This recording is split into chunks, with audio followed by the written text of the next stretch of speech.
Hello, my name is Edward Brown of the Courage Image and Charisma Institute. And today I want to talk about the ethics of charismatic leadership.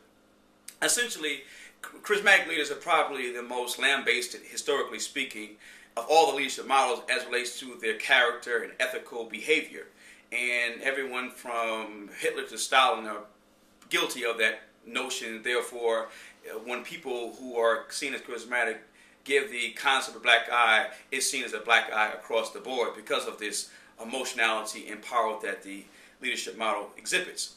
And so I want to talk about that today as it relates to what that means in terms of, do people follow those kind of leaders even when they're being unethical, and what is the responsibility and role of the follower / supporter of the charismatic leader. When I thought about the concept, I looked at Peter Drucker's idea that he said, Peter Drucker being the eminent business guru, said that people will not follow unethical behavior or unethical leaders. And so I thought about that. I said, is that right? Has there been times in history or in society that we have followed unethical leaders? Of course we have. But I had to ask myself why. And when I asked myself that question and pointed to the work of Dr. Stanley Milgram of the 1970s Yale University studies on followership or power, basically it suggested that people will follow unethical behavior if they feel that the person is, one, in authority, they respect the person, or think the person knows more than they do. So invariably, history has shown, yes, they will follow unethical behavior. Now let's go back to Milgram's experiment. 1970s, Dr. Milgram sets up a scenario by which average people on the street, like yourself, come into his makeshift laboratory.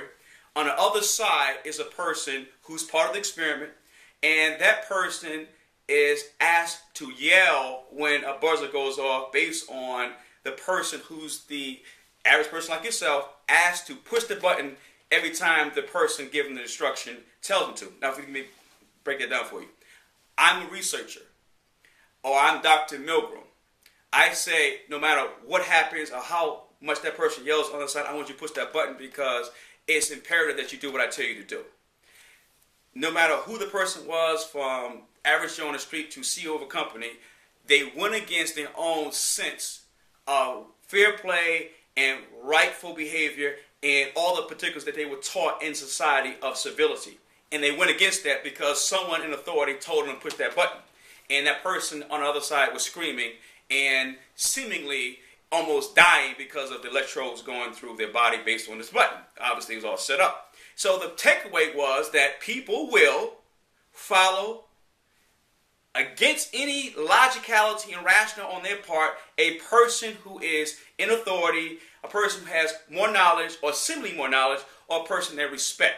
And so my takeaway is that charismatic leaders oftentimes are given that homage because of their personality, their passion, and their audacity. So that you, the average individual who needs to believe in something bigger than themselves, will follow that leader because that leader fulfills internal, latent motives and aspirations inside you. Now, that being said, you have responsibility to yourself.